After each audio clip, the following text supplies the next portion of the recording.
जो topic discuss करने वाले हैं उसका नेम है न्यूक्लियस।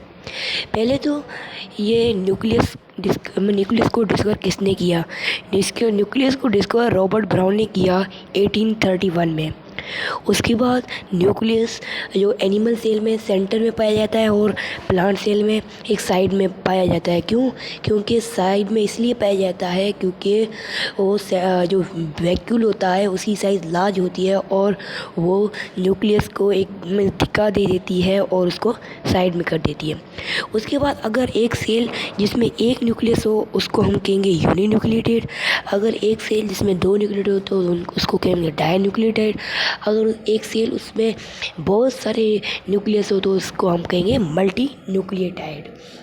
उसके बाद न्यूक्लियस के 4 कंपोनेंट्स होते हैं: nuclear membrane, nucleoplasm, nucleopores and chromatin network. Nucleus के बाहर जो मेम्ब्रेन होती है उसको हम कहते हैं न्यूक्लियर मेम्ब्रेन, जो डबल मेम्ब्रेन होती है। एंड जो नॉट कंप्लीट बैरियर मीन्स वो मीन्स एक तरह से कंप्लीट बैरियर नहीं है ये। क्योंकि उसमें न्यूक्लियोपोर्स होते हैं। जो न्यूक्लियोपोर्स होते हैं वो मटेरियल्स को पास करने में हेल्प कर देते हैं। अगर साइटोप्लाज्म से न्यूक्लियस में जो मटेरियल आते हैं लाइक एंजाइम है, कार्बोहाइड्रेट है, लिपिड है, हार्मोन है। एंड न्यूक्लियस से साइटोप्लाज्म में जो मटेरियल जाते हैं मैसेंजर आरएनए है, राइबोसोम है, मैन्युफैक्चर मटेरियल जो आरएनए के लिए वो है। उसके बाद न्यूक्लियोप्लाज्म जिसको हम कैरियो लाइम्फ भी कहते हैं। कैरियो मीन्स न्यूक्लियस, लाइम्फ मीन्स एक ऐसी स्ट्रक्चर जो न्यूक्लियस में पाई जाए। न्यूक्लियोप्लाज्म मीन्स जो न्यूक्लियस के अंदर जो फ्लूइड लाइक मटेरियल होते हैं उसको हम कहते हैं न्यूक्लियोप्लाज्म। न्यूक्लियोप्लाज्म में एक फाइबर्स लाइक स्ट्रक्चर होती है लाइक क्रोमेटिन, उसको हम बोलते हैं क्रोमेटिन जो सस्पेंडेड होती है। ओके, उसके बाद उसके जो मिक्सचर है और वो मिक्सचर में एंजाइम्स होते हैं, डीएनए पॉलीमराइज होते हैं, आरएनए पॉलीमराइज होते हैं, मेटालिक आयन होते हैं, आयन मैग्नीशियम होते हैं, न्यूक्लियोटाइड्स होते हैं। उसके बाद न्यूक्लियस की शेप एक राउंड है, स्फेरिकल है। अगर एक लोब है तो उसको हम कहते हैं लोब्ड, अगर 2 लोब है तो बाइलोब्ड, अगर मैनी लोब्ड है तो उसको मल्टी लोब्ड कहते हैं। उसके बाद क्रोमैटिन नेटवर्क है जो उसके अंदर पाया जाता है, उसको हम आल्सो बोलते हैं न्यूक्लियर रेक्टिकुलम।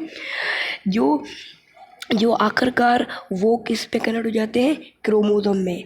अगर सेल से पहले जो मटेरियल हमको सेल से पहले मीन्स सेल डिवीजन से पहले जो हम देख सकते हैं उसको हम बोलते हैं क्रोमैटिन नेटवर्क।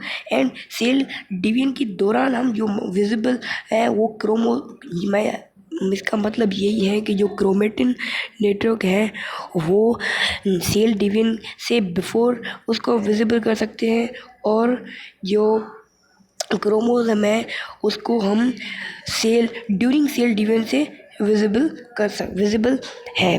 क्रोमैटिन नेटवर्क जो एक थिन है मीन्स उसकी साइज़ क्या है, एक सिनी है। एंड वो थ्रेड लाइक स्ट्रक्चर है, वो एलोंगेटेड है मीन्स लॉन्ग साइज में है एंड लॉन्ग है, थिक है। और क्रोमोसोम जो है वो थिक है, थ्रेड लाइक स्ट्रक्चर है, वो क्वाइल्ड है, स्पाइरल है, नॉट एलोंगेटेड है, वो क्वाइल्ड है, स्पाइरल है एंड शॉर्ट है। मैं आपको ये सारी चीज़ें मैं आपको स्क्रीन पे दिखा दूंगा, स्क्रीन पे आप देख के ये समझ लेना। उसके बाद क्रोमोसोम की एक सिग्निफिकेंस है कि वो उसका जो मीन्स फादर या मदर, जो मदर से जो कैरेक्टरिस्टिक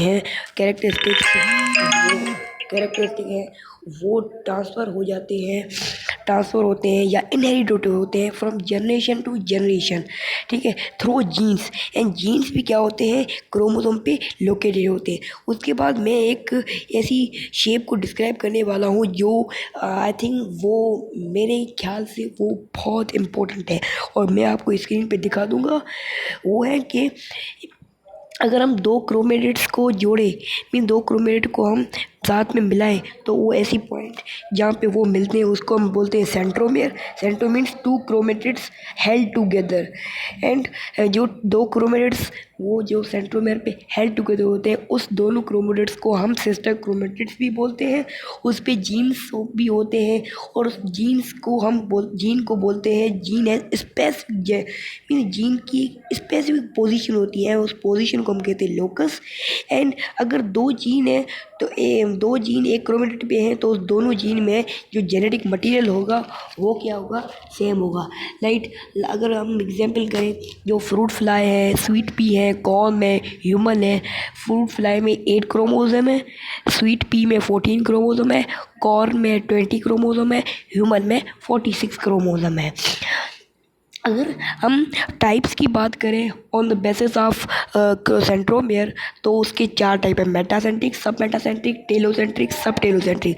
इसकी मैं शेप आपको स्क्रीन पे दिखा दूंगा।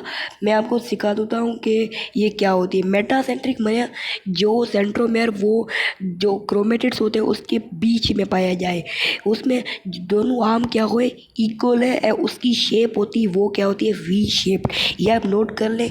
ये like we can say that is a token type question and we can remember this as well, okay, because अब हम बात करेंगे सब मेटासेंट्रिक की। सब सेंटर मेटासेंट्रिक मीन्स एक आर्म स्मॉल हो और दूसरी आर्म क्या हो लार्ज हो। ये इसकी शेप क्या होगी जे या एल शेप। ये सिर्फ याद करने की चीज़ है। उसके बाद टेलोसेंट्रिक है।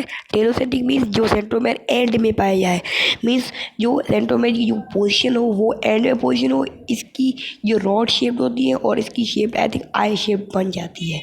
उसके बाद सब टेलोसेंट्रिक या फिर हम उसको बोलते हैं एक्रोसेंट्रिक। एक्रोसेंट्रिक वो एक्रोसेंट्रिक उसमें एक आर्म लार्ज होती है, एक आर्म स्मॉल होती है, उसकी रोड लाइक स्ट्रक्चर होती है, उसकी आई शेप स्ट्रक्चर होती है। अल्लाह हाफिज़, खुदा हाफिज़, thank you. Subscribe my YouTube channel science with Jain. Thank you, खुदा हाफिज़।